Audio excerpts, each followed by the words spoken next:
What's up, you played with YourTotalWarMaster, and this is the start of a new series I'll be doing. I'm gonna be reviewing the factions in this new 1212 AD mod for Total War Attila, which is of course a medieval mod for Total War Attila. We're gonna start off with the Abbasid Caliphate, and how this is gonna work, I'm gonna read something about them from the internet, let you see like what is actually their descent, and they will have this thing over here, which these guys sadly don't have. Let's see who has it. For example, Empire of Nicaea, for example, has it.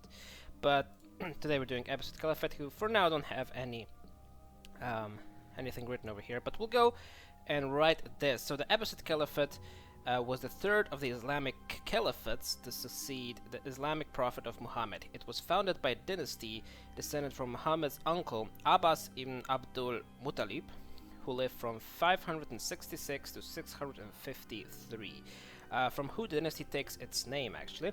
They ruled as caliphs for most of the caliphate from their capital in Baghdad, which is of course also in the game, which is nice, historically accurate, in modern day in Iraq, after having overthrown by the Umayyad Caliphate in the Abbasid Revolution of 750.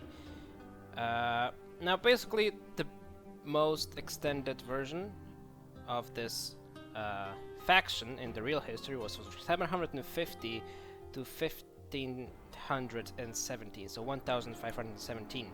But they have a small break from 1258 to 1269, according to Wikipedia, where I'll be writing, because I'm not I mean, I like history, but I'm not that historic that I would know all these things. Of course, they were an empire. And they had many capitals, but the most important one and the one that lasted the longest was Baghdad. Their language was classic Arabian, and they were Sunni Islam, as is also stated in the game. Over here, the faction leader is Ahmad, which is, of course, probably for the 1212 AD, since, of course, you know, that's where the game starts. Let's start the campaign. We're gonna have a little look around, see what kind of units they have. We'll also get now some fun facts. They had 3 different silver coin in false, a copper, Seljuk Ottoman Empire, Seljuk Empire, Ghurid Sultanate, Fatimid, Safarid Dynasty, Ziyad Dynasty, and the Mongol Empire. Actually, it writes over here. As I said, this is all Wikipedia. I'm not a very good historian that I would know all that for a fact and by heart.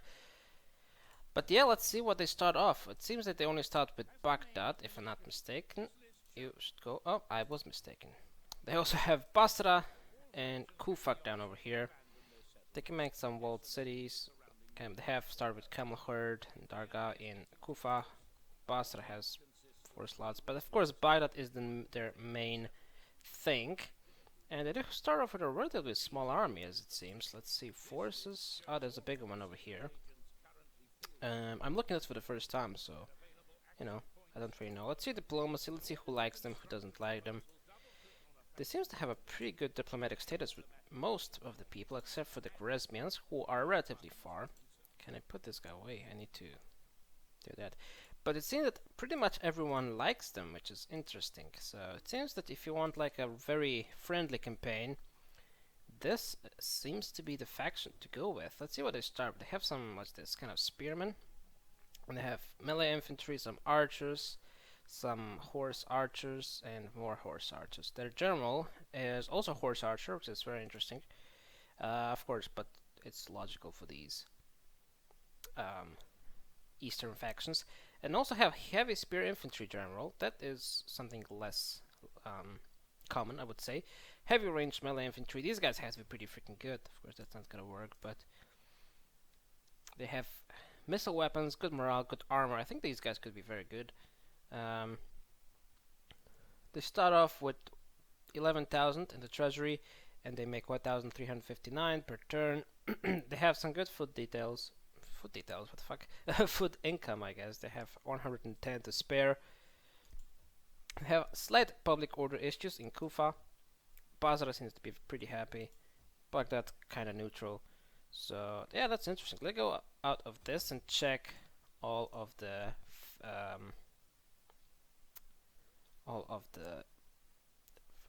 units they have. Because interesting. They probably will mostly have, I would say, foot archers and horse archers. So over here, they have 3 general types, and they're all horse archers. I don't know why I'm pressing that because that's not gonna work. They have a decent amount of spear infantry. The best one, Caliph's Humat, the late infantry. They seem pretty good. They have some melee infantry, starting from Iron all the way to Safia Mamluk foot guards. Bow infantry, that's what I'm kind of excited for. They start off as Awam Rumat. I think these are the guys that I was looking in the... No, I don't think they were the ones, were I? I don't know, but anyways, these guys seem pretty good as long as Rumat al-Yund. After that, we have some crossbowmen and handgunners. Oh, interesting. We have some high and late period handgunners, some melee cavalry. Alumara Mamalik seem pretty good. Shock cavalry. This guy costs a lot. Yulpan Mamluk lancers. That's interesting. And of course, bow cavalry, which is probably going to be the main part of their army, because, you know, Eastern factions are normally known for their horse archers. They have crossbow cavalry, and what is really interesting, they have some nav throwers. So that's like Nephatoons from Medieval 2. That looks quite epic. Oh, these guys are actually called Nephatoons as well. So Nephaton early, Nephaton high, and Barut engineers. They look pretty awesome. I think, let's also check, I forgot to take a look. I think it was medium difficulty? Normal difficulty. They have very strong diplomacy, which we of course saw. They're supposed to have diverse roster and a few avenues of expansion. That is true, because everyone really liked them around, so whoever they attack, they're gonna get major penalties for diplomacy. Let's see what their traits, of course. The community of Islam. They have successors of the messengers, +3 religious influence on Sunni Islam, and -25% construction costs for religious buildings. We have reorganized the Futua, which is +2 public order. Fucking crash. That sucks. Anyways, +2 public order. Leaders of Islam, +40 diplomatic relations with other Sunni factions, and a Thropid army. What the heck? I don't know if you can see that, but tabs out for some reason.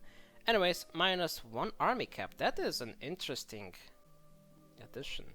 Of course, they're Sunni Islam. They start off with almost 400,000 population, and their faction leader is Ahmad.